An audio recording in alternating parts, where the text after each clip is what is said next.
Welcome to all dear student. I Narendra Maurya.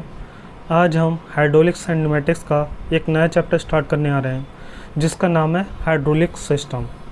तो जो आपका हाइड्रोलिक सिस्टम चैप्टर है ये मोस्ट इंपॉर्टेंट चैप्टर में से एक है, ठीक है। तो इस चैप्टर से आपके एमसीक्यू काफ़ी बन सकते हैं, ठीक है। हम देखेंगे इससे रिलेटेड कौन कौन से एमसीक्यू कैसे बन सकते हैं ये भी देखेंगे हम, ठीक है। और इस हर एक चैप्टर वाइज आपकी वीडियो भी आपको मिलती रहेंगे आगे। अब देखते हैं इसमें हम, तो हमारा जो नेक्स्ट चैप्टर है इसका नाम है हाइड्रोलिक सिस्टम। हाइड्रोलिक सिस्टम होता क्या है पहले ये देख लेते हैं। जब भी किसी भी डिवाइस को हम हाइड्रोलिकली ऑपरेटेड करते हैं तो वो क्या कहलाता है? हाइड्रोलिक सिस्टम कहलाता है। मतलब जैसे अगर मान लो कोई भी आपने डिवाइस यूज़ कर रहे हैं और उस डिवाइस के द्वारा कोई कार्य प्राप्त करने के लिए आपने हाइड्रोलिक फ्लूइड का यूज़ करा पावर को ट्रांसमिट करने के लिए। तो जब किसी भी डिवाइस में द्रव का यूज़ करें पावर को ट्रांसमिट करने के लिए या फिर उससे कार्य करने के लिए, तो वो सिस्टम क्या कहलाता है आपका? वो हाइड्रोलिक सिस्टम कहलाता है। एग्जाम्पल के लिए हम देखते हैं कौन कौन से हाइड्रोलिक सिस्टम होते हैं, ठीक है। तो इसमें देखते हैं कौन कौन से हाइड्रोलिक सिस्टम आपको पढ़ने हैं। आपको जो हाइड्रोलिक सिस्टम पढ़ने हैं, हाइड्रोलिक सिस्टम या हाइड्रोलिक मशीन बात एक ही है यहाँ पे, ठीक है। तो यहाँ पर हम इम्पोर्टेंट हाइड्रोलिक मशीन दी हुई हैं जो हमें इसमें पढ़नी है। तो ये आपको सब पढ़नी है। हाइड्रोलिक रैम के बारे में पढ़ना है, हाइड्रोलिक जैक के बारे में पढ़ना है, हाइड्रोलिक ब्रेक के बारे में पढ़ना है, हाइड्रोलिक एक्चुएटर के बारे में पढ़ना है, हाइड्रोलिक डोर क्लोजर के बारे में पढ़ना है, हाइड्रोलिक प्रेस। तो ये सारे डिवाइस जो होते हैं ये हाइड्रोलिक द्रव द्वारा ऑपरेटेड होते हैं, ठीक। तो यहाँ से एक क्वेश्चन आपका ये बन सकता है, जितने भी हाइड्रोलिक सिस्टम होते हैं वो किस नियम पर कार्य करते हैं। तो यहाँ पर क्या हो रहा है, वो डिवाइस जो द्रव का यूज़ करके कार्य को प्राप्त करते हैं वो हमारे डिवाइस के कहलाते हैं हाइड्रोलिक सिस्टम कहलाते हैं। और उन्हीं की अलग अलग मशीनें होती हैं, जैसे हमने नाम बताया hydraulic ram, hydraulic jack, hydraulic brake. तो आपसे कह सकता है हाइड्रोलिक मशीन या हाइड्रोलिक सिस्टम किस प्रिंसिपल पर वर्क करते हैं? तो पास्कल्स के नियम पर काम करते हैं। तो जहाँ पर भी द्रव यूज़ होता है, द्रव के द्वारा पावर ट्रांसमिट करी जाती है, तो वो किस पर कार्य करता है? पास्कल के नियम पर, ठीक है। और आपको पता है पास्कल का नियम क्या कहता है? किसी भी बंद फ्लास्क में जब द्रव जो विराम अवस्था में हो और उसकी किसी भी सतह पे लगाए गए दाब जो होगा वो हर सतह पे क्या होगा? समान रूप से वितरित हो जाता है। मतलब किसी भी बंद फ्लास्क में किसी एक सतह से द्रव पर लगाया गया दाब उसकी सारी सतहों पर, मतलब पूर्ण सरफेस पर क्या हो जाए? इक्वली ट्रांसमिट हो जाता है। तो इसी में ही होता है हमारे हाइड्रोलिक मशीन का, इसी लॉ का यूज़ करके ये कार्य करता है। तो आपसे एक क्वेश्चन यही बन सकता है, हाइड्रोलिक रैम दे दे, पूछे आपसे हाइड्रोलिक रैम जो होता है किस प्रिंसिपल वर्क करता है, या हाइड्रोलिक जैक, हाइड्रोलिक ब्रेक। तो ये आप समझ लीजिए जो भी इसमें से कोई भी डिवाइस आएगा वो सब किस प्रिंसिपल वर्क करेंगे? वो सब पास्कल के नियम पर कार्य करेंगे, ठीक है। अब हम स्टार्ट करते हैं। सबसे पहले हम पढ़ेंगे हाइड्रोलिक रैम क्या होता है, ठीक है।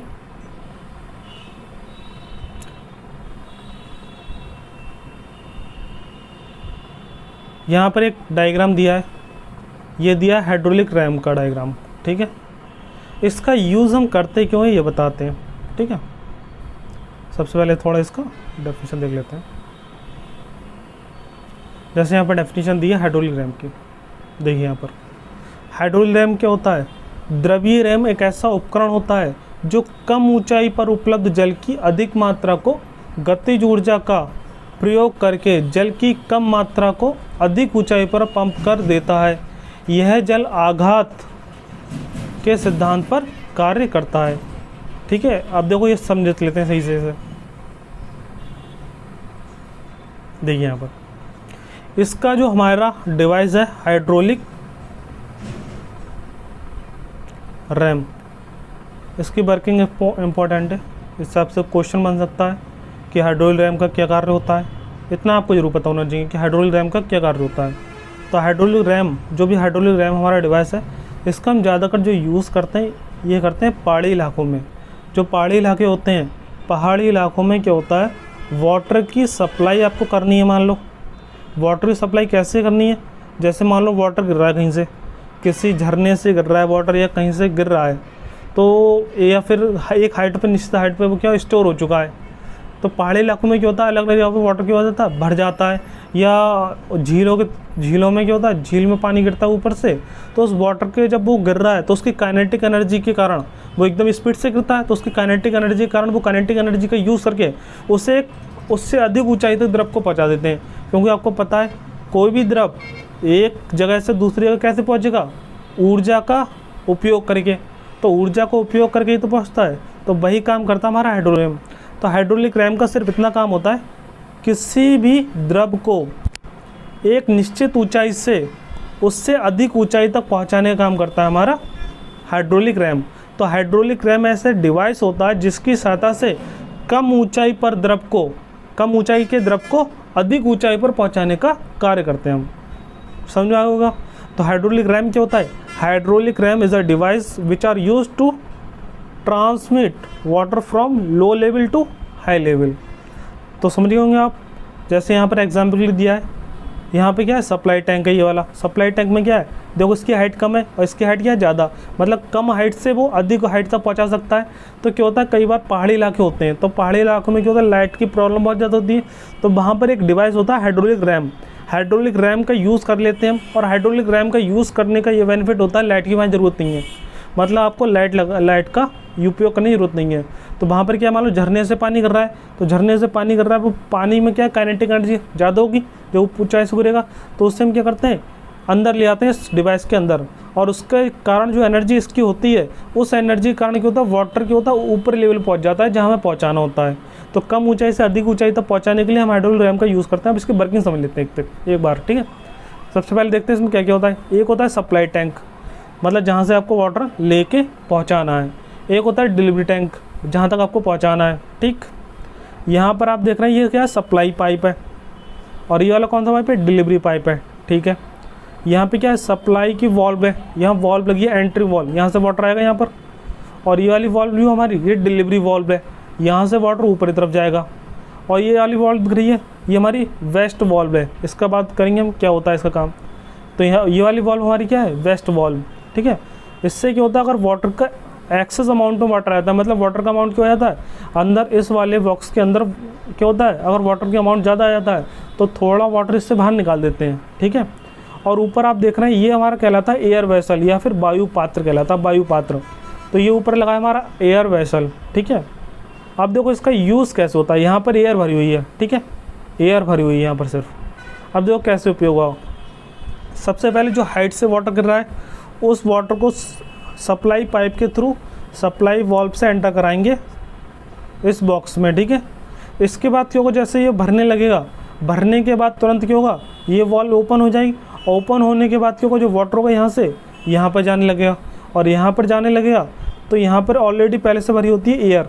तो जो एयर भरी होती है इसके कारण क्या होती है जैसे वॉल्व से वाटर यहाँ पर आ रहा है, जैसे वॉल्व से वाटर यहाँ पर आ रहा है और यहाँ पर भरी हुई एयर, तो एयर को क्या करने लगता है वाटर कंप्रेस करने लगता है, और वाटर एयर को कंप्रेस करता है, वाटर आता है बहुत स्पीड से आता है।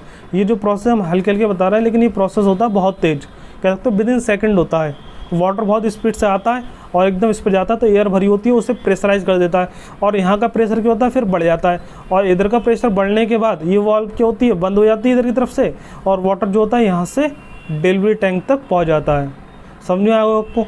मेनली यहाँ पे क्या है जो एयर वेसल है इसका मेन काम होता है, यहाँ पे जो एयर भरी हुई है उस एयर को जैसे यहाँ से वाटर एंटर होता है वो एयर कंप्रेस होने लग जाती है, तो प्रेशर बढ़ने के कारण क्या होता है एयर हमारी यहाँ से वाटर क्या होगा यहाँ से एकदम ज़्यादा वाले प्रेशर से कम प्रेशर तरफ भागता है, क्योंकि ये वाली वॉल्व क्या हो जाएगी क्लोज हो जाएगी, क्योंकि जब यहाँ पर प्रेशर बढ़ जाएगा तो ये वॉल्व क्लोज हो जाएगी, तो ये इधर से वापस तो जा नहीं सकता, तो वो यहाँ से डिलीवरी टैंक तक पहुँच जाता है वाटर।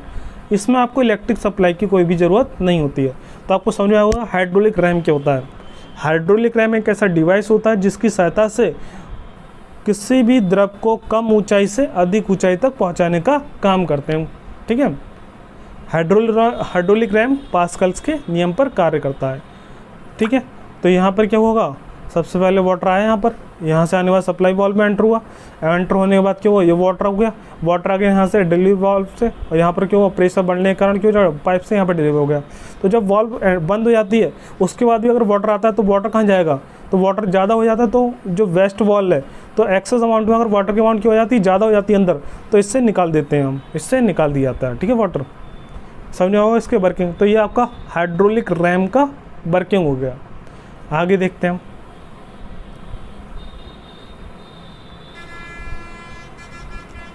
हाइड्रोलिक रैम के क्वेश्चन आपसे पूछे नहीं जाएंगे, तो हाइड्रोलिक रैम के क्वेश्चन नहीं करने हैं आपको। अब अगला हमारा जो डिवाइस है इसका नाम क्या है, हाइड्रोलिक जैक। इसे देख लेते हैं। अभी तक हमने पढ़ा था हाइड्रोलिक रैम के बारे में, अब हम पढ़ेंगे हाइड्रोलिक जैक के बारे में, ठीक है। हाइड्रोलिक जैक किस प्रिंसिपल वर्क करता है, ये वर्क करता है पास्कल्स के नियम पर, ठीक है, पास्कल्स के नियम पर कार्य करता है। तो हाइड्रोलिक जैक पास्कल के नियम पर कार्य करेगा। हाइड्रोलिक जैक जैसे कि आपको डिवाइस दिख रहा है यहाँ पर, यह हाइड्रोलिक जैक का डायग्राम दिया है यहाँ पर। इसके द्वारा हम करते क्या, ये देख लेते हैं। तो हाइड्रोलिक जैक एक ऐसा डिवाइस होता है जो किसी वस्तु को लिफ्ट करने के काम आता है, उठाने के काम आता है। जैसे आपने देखा होगा, जैसे गाड़ियों की धुलाई हो रही है मान लो कहीं पर, तो गाड़ियों की धुलाई होती है, तो ये ऊपर वाला प्लेटफॉर्म है, तो प्लेटफॉर्म के ऊपर गाड़ी खड़ी कर दी जाती है, फिर उसे ऊपर उठा दिया जाता है, उसके बाद उसकी सफाई या काम वगैरह जो भी है उस पर कराया जाता है। तो ये प्रोसेस जो कराया जाता है ये with the help of hydraulic jack के द्वारा ही कराया जाता है। और आज के समय में, पहले मैकेनिकल जैक ज़्यादा आते थे, आज के समय में हाइड्रोलिक जैक आ रहे हैं।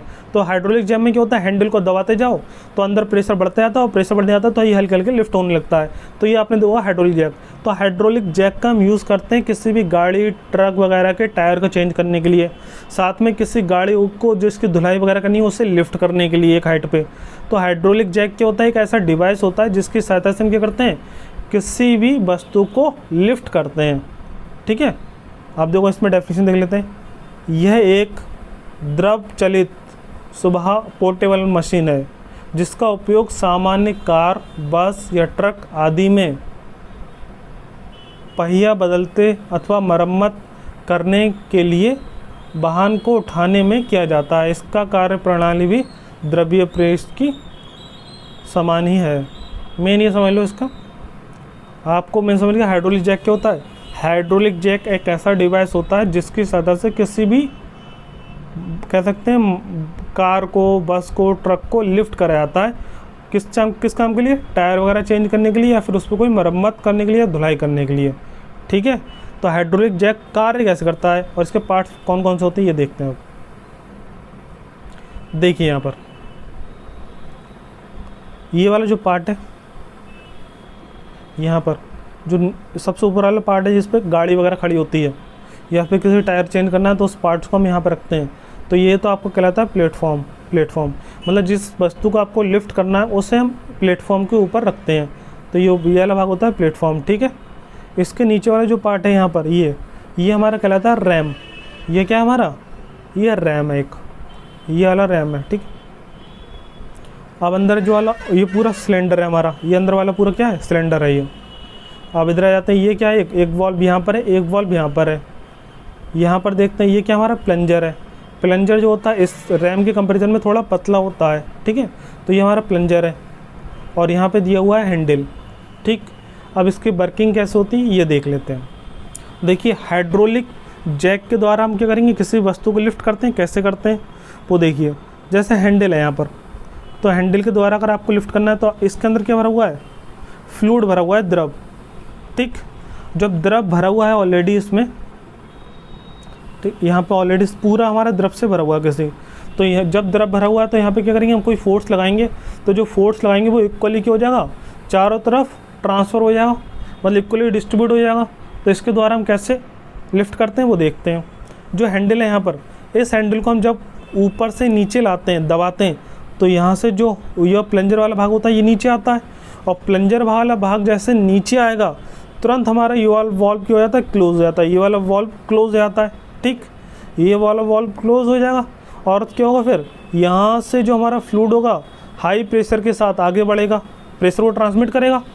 क्योंकि जैसे हम हैंडल को ऊपर से नीचे लाते हैं तो यहाँ से प्रेशर बढ़ना स्टार्ट हो जाता है, और प्रेशर जैसे बढ़ना स्टार्ट हो जाता है यहाँ पर वॉल्व ये वाली क्लोज हो जाती है, ये वाली वॉल्व क्लोज हो जाती है, और यहाँ से जो फ्लूइड है हमारा ऑयल भरा हुआ है जो इसमें हाइड्रोलिक द्रव, वो द्रव यहाँ से ट्रांसमिट हो जाता है और ये वाली वॉल्व ओपन हो जाती है। ओपन होने के बाद जो प्रेशर होगा वो यहाँ से ट्रांसमिट होते हुए इधर की तरफ ट्रांसमिट हो जाएगा, जिससे ये रैम उठ जाएगा। फिर जैसे हम हैंडल को ऊपर ले जाएंगे फिर क्या होता है, ये वाली वॉल्व क्लोज हो जाती है, जैसे हम ये वॉल्व हैंडल को ऊपर ले आते हैं, ये वाली वॉल्व क्लोज हो जाती है और ये वाली वॉल्व ओपन, ठीक है। तो जैसे हमारा हैंडल ये ऊपर जाएगा तो हैंडल ऊपर जाने पे ये वॉल्व क्या हो जाती है, बंद हो जाती है, और ये वाली वॉल्व ओपन हो जाती है, ये वाली बंद और ये वाली ओपन। तो जब ये वॉल्व ओपन हो जाएगी तो आपको पता है जब अभी हमने प्रेशर ट्रांसफ़र करा था तो यहाँ से ऑयल थोड़ा इधर तरफ पहुँच जाएगा, क्योंकि यहाँ पर क्या होगा, ये ऊपर तभी तो उठेगा जब यहाँ से ऑयल का मात्रा कम होके इधर तरफ आ जाए, क्योंकि ऑयल आपका जब यहाँ से आगे की तरफ बढ़ेगा तो ऑयल देखो, जब ये हैंडल ऊपर से नीचे आ रहा है तो ऑयल क्या हो रहा है, यहाँ पर प्रेशराइज होकर आगे की तरफ बढ़ने लग रहा है, और जो ऑयल होगा वो यहाँ पर आके भर जाएगा। मतलब यहाँ से जो जितना नीचे आ रहा है उतना ऑयल यहाँ से आके यहाँ पर भर जाता है, और जितना ऑयल यहाँ पे ज़्यादा भरेगा उतना ये ऊपर उठ जाएगा। लेकिन बाद में जैसे हम हैंडल को ऊपर लाते हैं तो ये वाली वॉल्व तो क्लोज हो जाती है, फिर बाद में ये वाली वॉल्व ओपन हो जाती है, जिससे इसके अंदर भरे हुए जो ऑयल होता है वो यहाँ पे भरने लगता है, यहाँ पर भर जाता है, और यहाँ पर भरने के बाद क्या होगा, ऑयल और आ जाता है यहाँ पर। तो उसके बाद जब हैंडल को दोबारा नीचे लाते हैं तो जो ऑयल यहाँ पर ऑलरेडी यहाँ से दोबारा यहाँ आया है तो वो ऑयल क्या होता है, दोबारा यहाँ से यहाँ पहुँच जाता है, ये वाली वॉल्व क्लोज हो जाएगी जब हैंडल नीचे आएगा, और यहाँ से ऑयल यहाँ पर पहुँच जाएगा। तो इस तरह से हमारा थोड़ा थोड़ा ऑयल क्या होता है, यहाँ से यहाँ पर आता जाता है, और जैसे हैंडल नीचे लाते हैं वैसे ऑयल हमारा यहाँ से यहाँ भर जाता है। मतलब जितना इसे उठाना होगा उतना ही ऑयल आपको यहाँ से यहाँ पर पहुँचाना पड़ता है, जिससे आपका ये गाड़ी लिफ्ट हो सके। समझ आ गया आपको वर्किंग क्या है। तो इसमें मेनली 2 वॉल्व होती हैं, दोनों वॉल्व का हम यूज़ करके ही क्या करते हैं, इसे कंट्रोल करते हैं, इसे लिफ्ट कर पाते हैं, किसी के द्वारा किस गाड़ी को लिफ्ट कर पाते हैं। तो जैसे हैंडल हमने नीचे करा तो यहाँ पे जो भरा हुआ ऑयल होगा वो प्रेस होगा, और प्रेस होने के बाद यहाँ से ऑयल इधर की तरफ बढ़ने लगेगा, यहाँ पे भर जाएगा प्रेशर के साथ। तो जिससे गाड़ी हमारी ये वाली यहाँ पे जो व्हीकल वगैरह होगा वो लिफ्ट होने लगेगा। तो जैसे ही हमारे बाहर वापस आता है तो उस समय यहाँ पे क्या होगा, यहाँ पर ऑयल की मात्रा कम हो चुकी, तो ऑयल की मात्रा कम होने के कारण क्या होता है, ये वॉल्व ओपन हो जाती है और यहाँ से ऑयल हमारे यहाँ बढ़ जाता है, और फिर जैसे ये दोबारा आता है वैसे यहाँ से ऑयल हमारा यहाँ पे दोबारा तक पहुँच जाता है। और जैसे गाड़ी को हटाना पड़ता है तो उस समय एकदम इससे क्या कर देते हैं, हम फ्री कर देते हैं ऊपर तरफ। तो ये वॉल्व ओपन हो जाती है, गाड़ी जैसे हमें ढीली करनी है, गाड़ी को फ्री करना है तो ये हैंडल ऊपर तरफ छोड़ देते हैं, हमारा ऑयल दोबारा से वापस यहीं पर आ जाता है फिर जब गाड़ी को नीचे करना होता है। ठीक है, तो यह हो गया आपका हाइड्रोलिक जैक। तो ये हाइड्रोलिक जैक हो गया। ठीक है,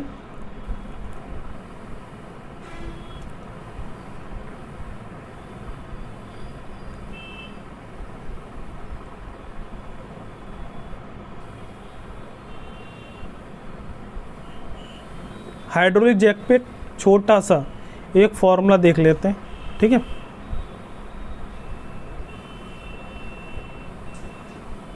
चलो इसमें दिया तो नहीं है, समझा देते हैं फिर भी।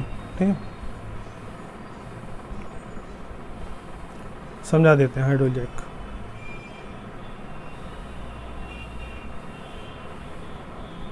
देखिए यहाँ पर हम एक छोटा सा फॉर्मूला ड्राइव कर देते हैं इसके लिए, हाइड्रोलिक जैक के लिए। ज़्यादा बड़ा नहीं है, आपको पता है पास्कल्स लॉ के अकॉर्डिंग ये काम करता है, पास्कल प्रिंसिपल वर्क करता है। और जब भी हम ऊपर से नीचे तरफ प्रेस लगाते हैं, मतलब फोर्स लगाते हैं, उतना ही ये लिफ्ट करता है। इसका मतलब क्या, जो हमारा प्रेशर होता है हर सतह पे क्या होता है, इक्वली डिस्ट्रीब्यूटेड होता है। ये बात तो सही है। और इसका हमने डायमीटर मान लिया हमने कैपिटल डी, इस वाले का डायमीटर कैपिटल डी मान लिया रैम का, और जो प्लंजर है इसका डायमीटर मान लिया स्मॉल डी। ठीक, तो इसका एरिया कितना हो जाएगा, इसका एरिया हो जाएगा π/4 डी स्क्वायर, और इसका एरिया कितना हो जाएगा, इसका एरिया हो जाएगा π/4 कैपिटल डी स्क्वायर। और इस पर मान लिया हमने जो फोर्स लगाया था, दाब लगाया था, इस पर हमने जो फोर्स लगाया था वो मान लिया एफ फोर्स लगाया था, एफ बल लगाया था इसे नीचे की तरफ। तो जो हमने एफ फोर्स लगाया वो इक्वली डिस्ट्रीब्यूट हो गया, और हमने इसके द्वारा क्या करा, डब्ल्यू वेट को लिफ्ट कर दिया। लेकिन हम यहाँ पे क्या कर सकते हैं, अब देखो यहाँ पे डब्ल्यू वेट को हमने लिफ्ट करा है। ठीक है, मतलब एफ फोर्स लगाने पर। तो यहाँ पर आपको पता है पास्कल्स लॉ क्या कहता है, हर सतह पे दाब क्या रहेगा, समान रहेगा। तो दाब जब आप किसी पर फोर्स लगाएंगे तो दाब क्या होगा, इक्वल होगा।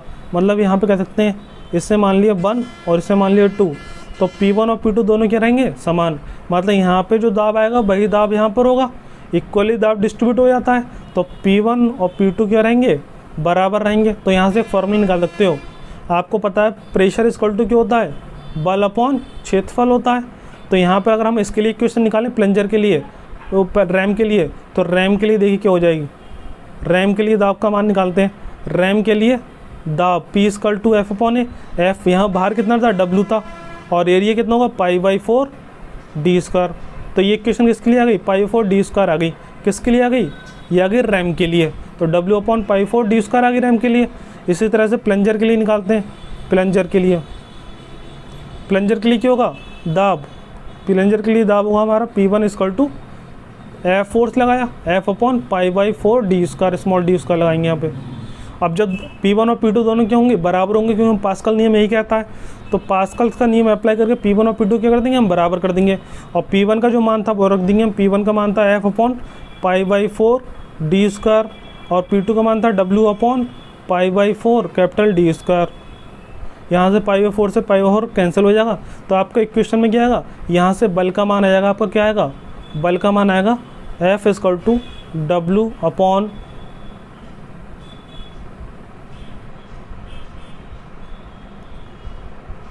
देखिए यहाँ W D स्क्वायर ये था, यहाँ पे स्मॉल d स्क्वायर आ जाएगा ऊपर, ठीक है, ये इक्वेशन बनेगी D स्क्वायर, सॉरी।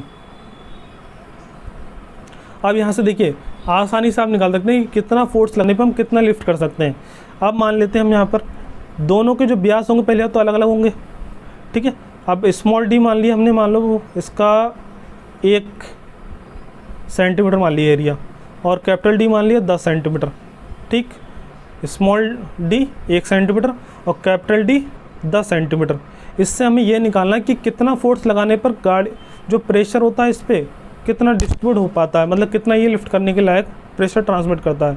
तो आपने देखा हैंडल से बहुत कम प्रेशर लगाते हैं आप, लेकिन ये आसानी से क्या होता है, लिफ्ट हो जाता है। कैसे हो जाता है, पास्कल्स के नियम पर। तो देखो ये नियम हम लगा देते हैं और इसके नियम के अकॉर्डिंग देखते हैं क्या फ़र्क पड़ता है। तो यहाँ से देखो W इक्वल टू क्या आ जाएगा, W इक्वल टू अगर निकालें W equal to F into capital D square upon small d square, ठीक है। अगर मान लो हमने 10 न्यूटन का बल लगाया है, गाड़ी यहाँ से 10 न्यूटन का बल लगाया वेट को उठाने के लिए, तो यहाँ से देखिए मान क्या आएगा 10, और कैपिटल D कितना है 10 का स्क्वायर, स्मॉल d क्या है 1 का स्क्वायर। तो यहाँ पे कितना हो गया 10 इंटू 100 मतलब 1000 न्यूटन आ रहा है W का मान। हमने फोर्स कितना लगाया था, सिर्फ 10 न्यूटन, मतलब जो 10 न्यूटन का फोर्स लगाया उससे 1000 न्यूटन का भार हम उठा सकते हैं।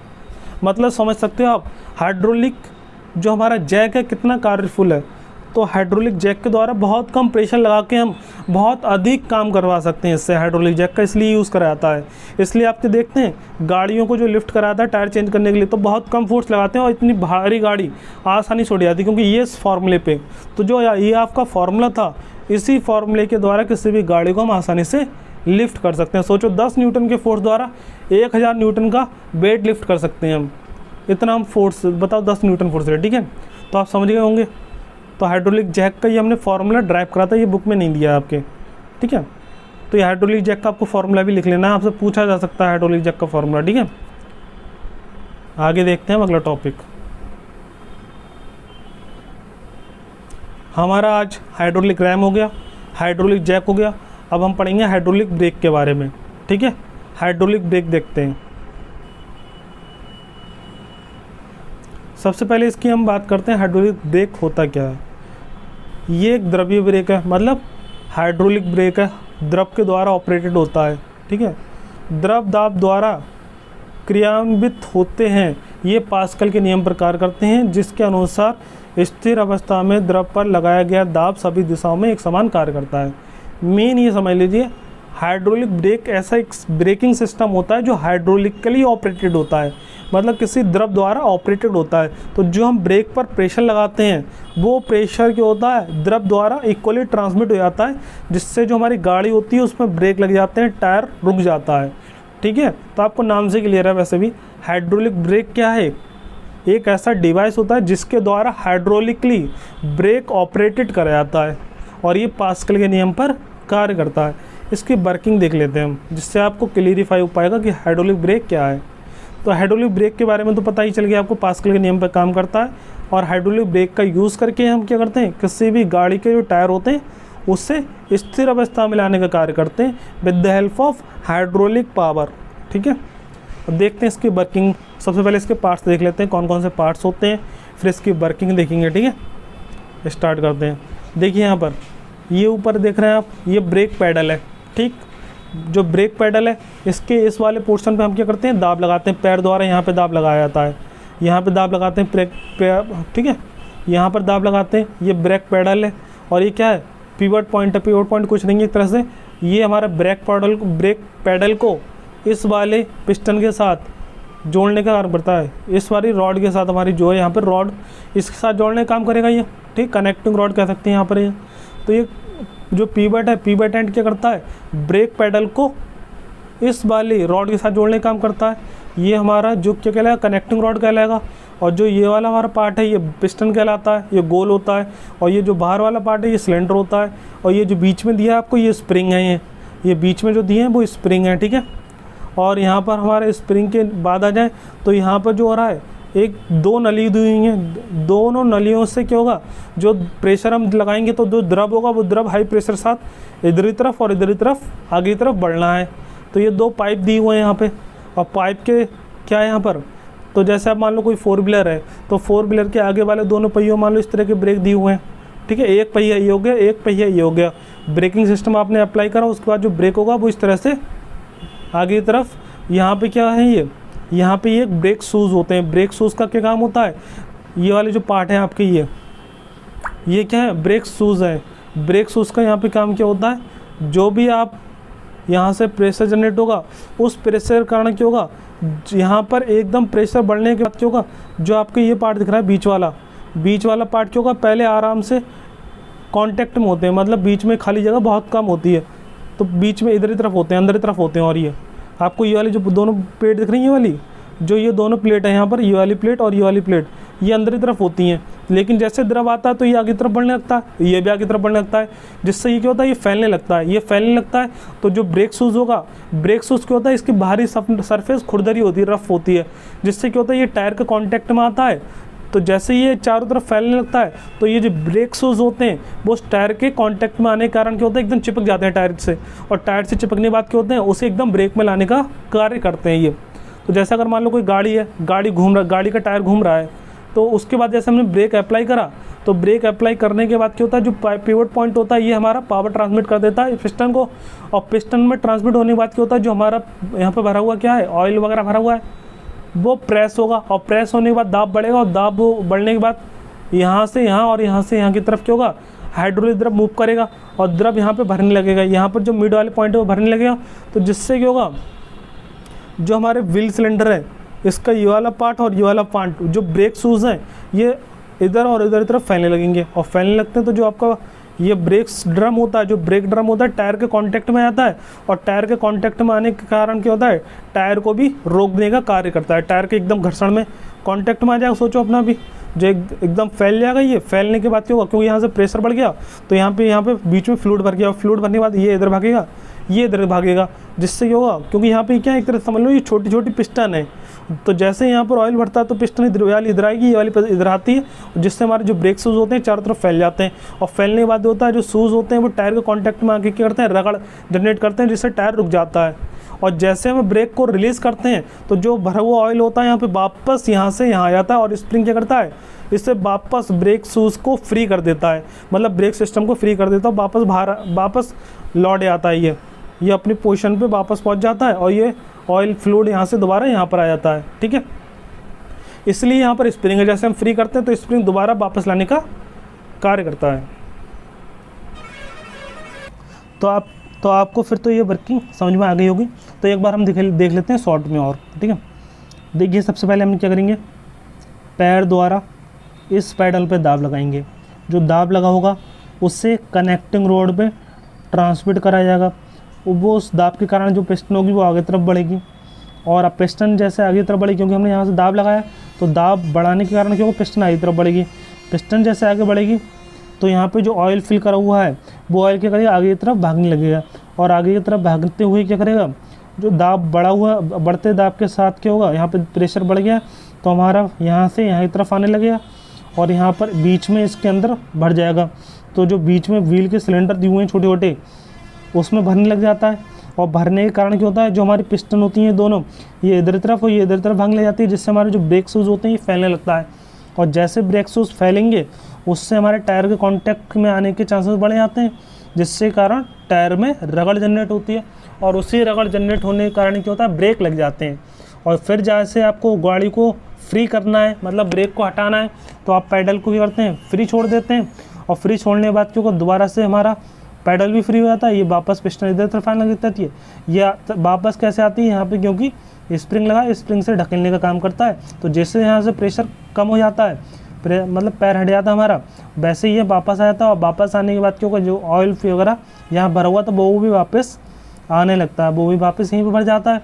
और फिर दोबारा से क्या होता है, ये पिस्टन पीछे की तरफ बढ़ने जाती हैं, और पिस्टन जैसे दोबारा से पीछे की तरफ बढ़ने लगेंगी तो यहाँ पे क्या होता है, जो ब्रेक होते हैं हमारे फिर कांटेक्ट से हट जाते हैं, और कांटेक्ट से हट जाएंगे तो जो रगड़ हो रही थी वो हट जाएगी, जिसके कारण क्या होगा, टायर फ्री हो जाएगा और आसानी से वो अपनी गति में चलने लगेगा। ठीक है, तो ये आपका वर्किंग था हाइड्रोलिक ब्रेक का। ठीक है, तो आज हमने 3 टॉपिक पढ़ लिए, हाइड्रोलिक रैम पढ़ लिया, हाइड्रोलिक ब्रेक पढ़ लिया है, और हाइड्रोलिक जैक के बारे में पढ़ लिया है। तो इन 3 टॉपिक के बारे में हमने आज पढ़ लिया है।